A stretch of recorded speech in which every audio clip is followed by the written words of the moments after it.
The town of Eshowe lies between the Indian Ocean and the Drakensberg Mountains in northeastern KwaZulu-Natal, South Africa. The former colonial capital of Zululand, it is today a bustling little market town with many modern amenities. But drive out in any direction and within a few kilometers you will find yourself in deepest rural Africa. This rolling countryside, dry and dusty for most of the year and a muddy quagmire in the rainy season, covers more than 3,000 square kilometers. And almost 2 million children have been born into this poverty trap since South Africa rejoined the world community in 1994. Today, almost 1 million children attend the several hundred elementary and high schools in the area. Many of them live in traditional Zulu homesteads without any of the modern conveniences the first world takes for granted. And all too often, like Aneli Zuma, the young girl featured in our recent YouTube video, they have to walk substantial distances to and from school every day. Then when they finally get to school, they are often faced with further problems. Broken floorboards, not enough desks, 2 classes being taught at the same time in one classroom, and shortages of basic commodities like pens, pencils, water, food, and flushing communal toilets. One such school is Nqekwani Primary in the Mtonjaneni district, 80 kilometers north of Eshowe. 250 students are crammed into 5 prefabricated classrooms, which are freezing cold in winter and unbearably hot in summer. The school's principal, Miss VM Nglobo, explains the extent of the problems faced by her charges. Firstly, we don't have proper classrooms. We've got prefabs. When it's summer, it's very hot. When it's winter, it's cold. We do have electricity, but the problem we don't have water. Most of the things that we need classrooms firstly, because we've got 248 children in our schools up to grade 6. So we need a lot of help. Is it surprising that trying to learn in such appalling conditions, many of these children become disillusioned and simply fall off the edge of the world? However, it need not be like this, as has been clearly demonstrated by the work of the Eshowe Community Action Group, an educational charity founded 40 years ago, long before the demise of apartheid. The original founders, local sugar farmer Guy Channels and Prince Gideon Zulu, a member of the Zulu royal family, have both passed on, but the organization is flourishing. Guided by its 6 founding principles, of which more in a moment, the group, known by its acronym of ECAG, has so far handed over almost 3,000 classrooms, and it still has a sizable waiting list. Through the provision of classrooms, laboratories, toilets, and water storage tanks, ECAG has uplifted the lives of hundreds of thousands of Zulu children over the years. But its success is best illustrated by some of the people who enjoyed help in receiving an education that has allowed them to rise above the surrounding poverty and go on to live productive lives. Michael Nzuza is one such person, and his story is inspiring. Kept out of school as a young boy in order to herd the family's livestock, the uneducated teenage Michael was determined to get an education, and he finally started school at the age of 15. 26 years old when he graduated with a high school diploma, Michael now works for ECAG. Education is very much important for the children, especially the children who are in the deep rural areas. They need education. I'm one of the children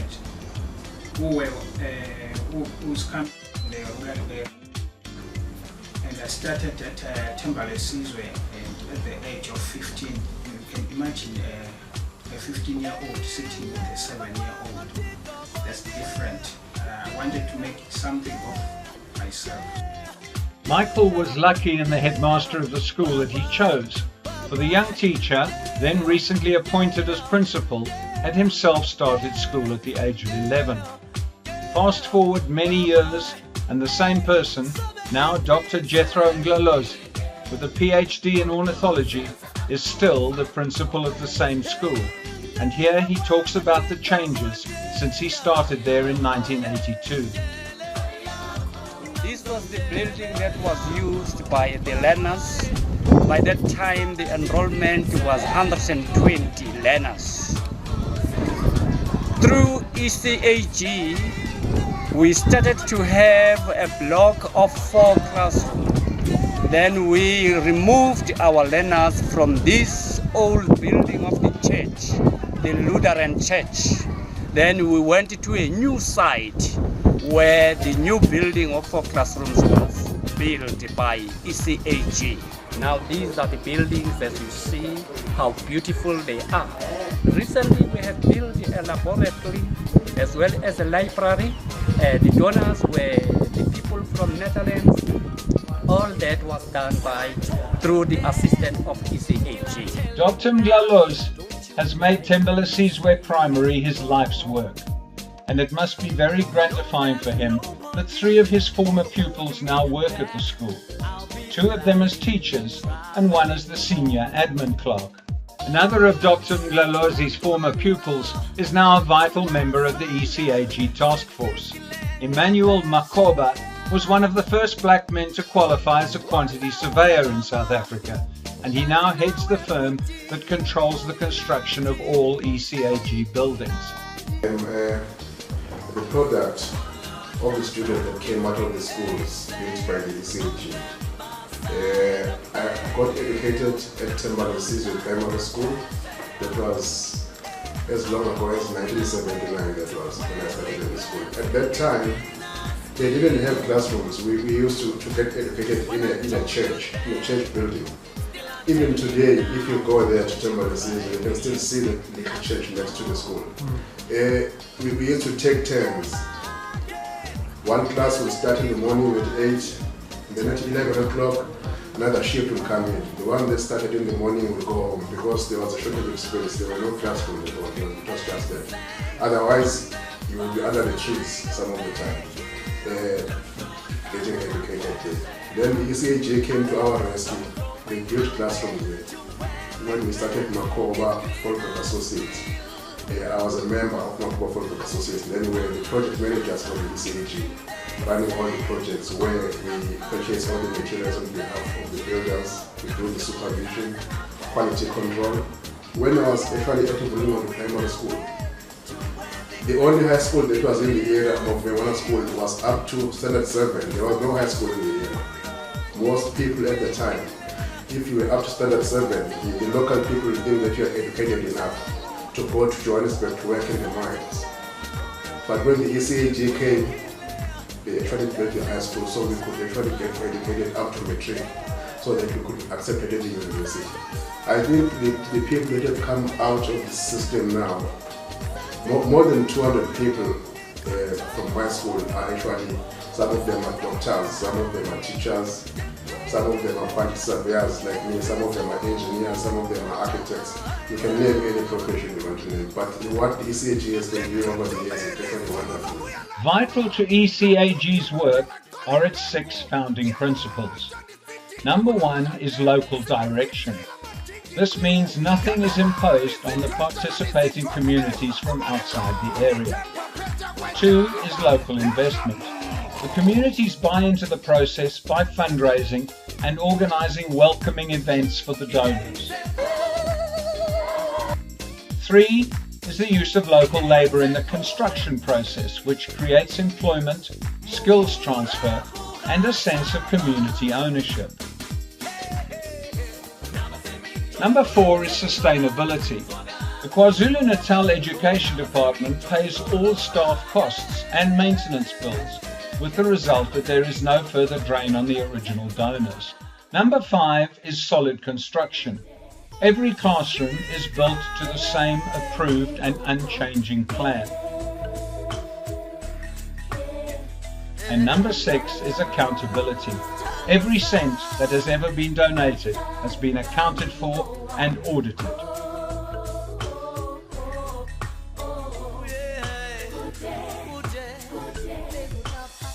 Hi, I'm Fred Fulbrecht, Project Coordinator of the ECAG, and I've been involved in this group since 1982 and haven't had a rest since then.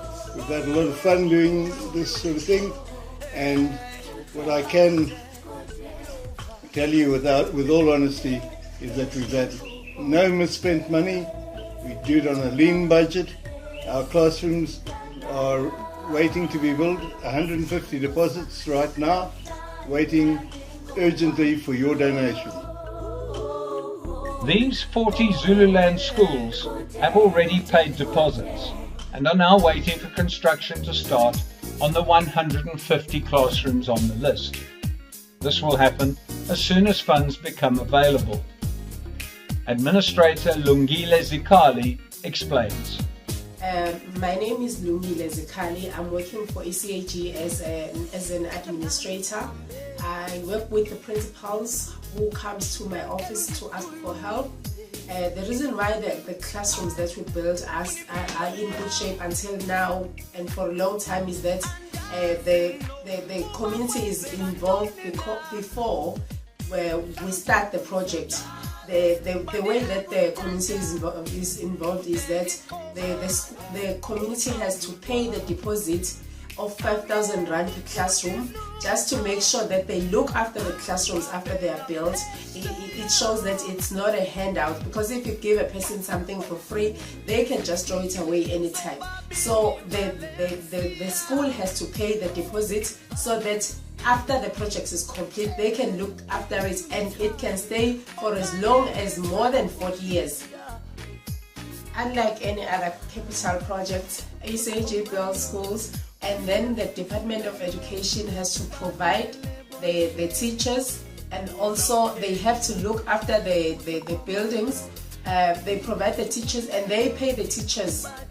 As Nelson Mandela has said, that education is a powerful engine through which one can change his or her life. I am also the chairperson of Eshowe Community Action Group.